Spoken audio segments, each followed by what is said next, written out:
그거는 뭐 이견이 좀 있을 것 같긴 한데, 네. 그러니까 상향 평준화 된다는 거잖아요. 네, 네, 그러니까 네. 피어그룹끼리 합병을 하면 네. 사실 고밸류를 받는 그 업종에 가는 것이다. 네. 아니면 하향 평준화 될 것이다. 여러 가지 이견이 분분한데 네. 시장의 컨센서스는 어때요?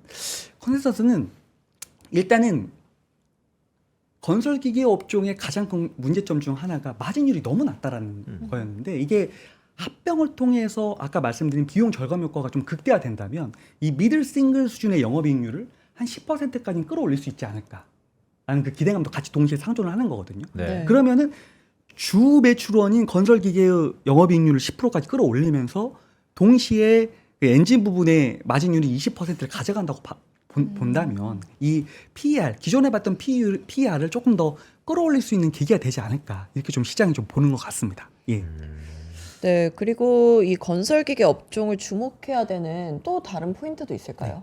앞서 제가 이 합병에 대한 얘기를 하기 전에 네. 사실 더 주목해야 되는 부분을 제가 G2의 공격적인 인프라 확대, 앞서 네. 서두에 제가 언급을 드렸는데 중국 부분부터 먼저 한번 제가 들여다보겠습니다. 화면을 좀 들여다보시면은 작년 말에도 발표하고 올해 초에도 발표를 했는데, 중국이 2025년까지 미래형 인프라라고 한다면 뭐 5G나 데이터 센터, 뭐 AI, 전기차 충전소 등의 총 10조 위안의 투자 계획을 발표를 했습니다. 10조 위안이라고 한다면 우리나라 돈으로 한 2천조 정도 되는데, 실질적으로 올해 1분기만 보더라도 1억 위안 이상의 대규모 대형 인프라에 대한 제조 프로젝트가 약 182건 정도 착공이 들어갔거든요. 그러면서 총 투자 금액이 한 3,400위안 정도로 전년 대비해서 한 39% 정도 증가되는 모습이 실제로 나타나고 있고요. 그 다음에 올해 7월 19일 날 공식 착공에 들어간 대규모 프로젝트가 있는데, 티베트의 야룽 창포란 지역에 대형 수력 발전 프로젝트가 착공에 들어간 게 있어요. 저거예요? 사진에 있는 거? 예, 이 사진을 제가 직접 갖고 왔는데, 이게 네. 굉장히 좀 이게 의미가 있는 게, 이 만약 완공이 된다면 이 규모가 어느 정도라고 한다면 연간 3천억 킬로와트의 전력 생산을 하고 있고, 현재의 최대 수력 발전 시설인 중국의 산사댐에 이게 한 3배 규모라고 해요. 근데 3배 규모라고 하는데, 이게 실제로 투자 규모가 어느 정도가 들어갈 것 같냐면 중국 돈으로 1.2조 위안, 금액으로 보면은 233조 원 정도가 우리나라 돈 들어갈 것 같거든요. 그러니까 우리나라의 1년 예산이 한 600조에서 700조 정도 되거든요. 네. 1년 예산의 한 3분의 1 이상이 한 프로젝트에 들어가게 되는 겁니다. 예. 그만큼 이 대규모 프로젝트가 이렇게 착공이 된다라는 거는 네. 건설기계 수요가 좀 급격하게 좀 돌아설 수 있는 계기가 될 수 있을 것 같고요. 또 하나 또 주목을 해보자면은 이 건설기계 섹터의 가장 큰 호황이 2019년부터 2021년까지였어요.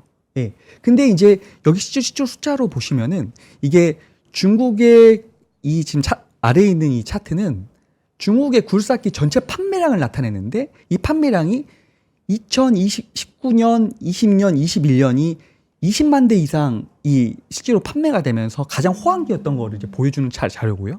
그 이후에 21년이 넘어가면서 현격하게 좀 줄어드는 모습을 나타내고 있는데, 올해 들어서 이게 다시 조금 돌아서는 모습을 나타내고 있거든요. 그 가장 큰 이유가 이 굴착기의 제품의 교체 주기가 한 5년에서 7년이라고 좀 보고 있더라고요. 그러면 2019년도에 생산했던 이 굴착기들은 2024년, 25년이 접어들면은 이제 네. 교체 수요가 좀 도래하게 되는 거거든요. 그러면서 이 교체 수요가 도래하면서 이게 건설 장비의 수요가 또 급격하게 좀 돌아설 가능성이 있지 않을까, 이런 기대감이 같이 좀 맞물리고 있다. 이게 중국의 인프라 투자도 확대가 되고 있지만 이 굴착기 교체 사이클이 도래가 되고 있기 때문에 그 수요가 조금 더 가파르게 좀 올라올 가능성이 있다라는 겁니다. 예. 저 굴착기의 표를 보니까 예. 저도 기억이 좀 가물가물하네요. 다시 한번 좀 보여주시겠어요? 거기 네. 보니까 우리가 팬데믹 때 네. 여전히 중국의 굴착기 판매량이 경조했네요. 네. 팬데믹 때 보면 팬데믹 시기에 좀 견조했습니다. 예, 팬데믹 시기에 좀 견조를 했고, 그 이후에 조금 그 생산을 많이 해놨기 때문에 그 이후에 좀 꺾이는 좀 모습이 좀 이제 나타나는데, 다시 좀 생산을 할 시기다. 실질적으로 현대건설기가 이게 사실 정확한 자료가 어디에 나와 있지 않아요. 중국에서 차지하는 비율이 대체 몇 프로나 되느냐. 근데 시장 점유율을 추정치로 보기에는 한 5% 정도 좀 보고 있거든요. 중국 시장에서요. 근데 그 5%를 차지했던 비중이 사실 현대건설기계에서 지역별 매출 비중으로 보면 가장 큰 비중을 또 차지했던 시기도 있었는데 그게 굉장히 좀 꺾였었던 게 다시 한번 좀 회복되는 그런 흐름이 좀 나타나지 않을까 좀 보여집니다. 네, 예. 중국 쪽은 그렇고 또 네. 다른 G2 국가 중에 하나인 미국 쪽은 어떤가요? 네. 트럼프 정부의 수혜를 받는 업종인가요? 예. 또 화면을 좀 보시면 네. 바이든 때부터 사실 미국이 리쇼어링 정책 아주 강력하게 네. 좀 펼치고 있잖아요. 지금 트럼프 정부 와서도 그 리쇼어링 정책이 좀 더 강화되는 거 우리가 눈으로 확인을 했는데 사실 이 밑에 있는 사진은 사실 제가 너무 좀 재밌게 봤던 사진이라서 하나 그냥 올려놨는데요. 네. 누구예요? 여기 보시면 이거는 이제 소프트뱅크의 이제 아, 회장님이시죠. 손정희 회장님이 회장. 이렇게 네. 트럼프 어깨에 이렇게 안겨가지고 이제 웃으면서 뭐 미국에 내가 1,000억 불 이상 투자를 하겠다라고 이렇게 나타낸 사진이고 이 오른쪽에 있는 분은 이제 TSMC 웨이짱장가 이름 조금 헷갈리는데 TSMC 회장님이세요. 와가지고 뭐 내가 얼마 뭐 또 미국에 한 1,000억 불 이상 투자를 하겠다 이렇게 발표를 했는데 이렇게 트럼프의 관세 정책에 의해서 뭐 글로벌 대표하는 기업들이 다 미국에 있는 투자를 하겠다 이렇게 발표를 하고 있는 추세이기 때문에 미국의 인프라 투자도 급격하게 좀 늘어나면서 또 이 건설기기 업종이 좀 수혜를 받지 않을까. 오른쪽 위에 있는 차트를 보시면 아까 그 작년 말 미국의 정권 교체 시기에 살짝 굴착기가 수요가 조금 꺾였었다라고 제가 말씀드렸는데 네. 그 꺾였던 수요가 좀 약간 보여주는 차트예요. 2023년 대비해서 2024년도 미국의 굴착기 수입이 살짝 줄었었는데 이게 다시 조금 돌아서는 모습 좀 나타나지 않을까. 향후 어쨌든 미국 입장에서 보면 향후 3년에서 4년은 아주 인프라 투자가 강하게 일어날 거라고 좀 보여지고 있거든요. 네. 보통 미국의 리쇼어링의 최대 수혜주는 두산마켓이었는데 네. 약간 그 트렌드가 바뀔 수 있다라고 보시는 건가요? 예. 왜냐하면 두산마켓은 아까 말씀드린 것처럼 두산마켓은 소형 굴착기를 만듭니다.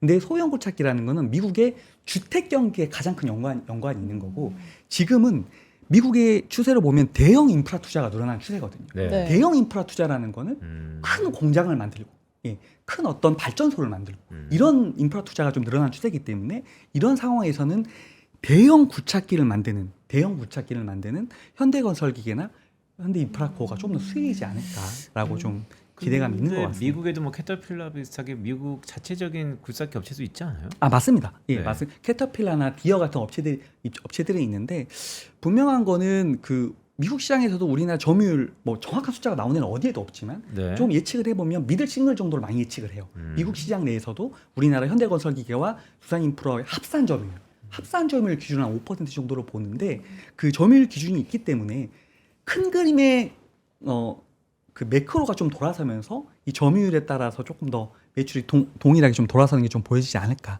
좀 보여집니다. 그래서 그 연말 벌써 이제 9월이잖아요. 네. 연말 정도에 내년에 어쨌든 합병기일이 내년 1월 2일이니까 연말 정도에 조금 잘 모아가면은 조금 합병기일 전에 잘 모아갔을 때 어떤 다시 한번 재상장하는 시기에 조금 더 업사이드가 좀 있지 않을까 이런 좀 기대가 되고요. 내년 1월 며칠이죠? 1월 2일 날에 합병기일이고요. 아, 첫 거래일이구나. 네, 그러면 그 전에 밸류에이션 리레이팅이 연말쯤에 있을 거다. 네, 그 합병하기 전에 조금 매집을 해놓으면 그 리레이팅이 좀 기대가 좀 되지 않나 싶습니다.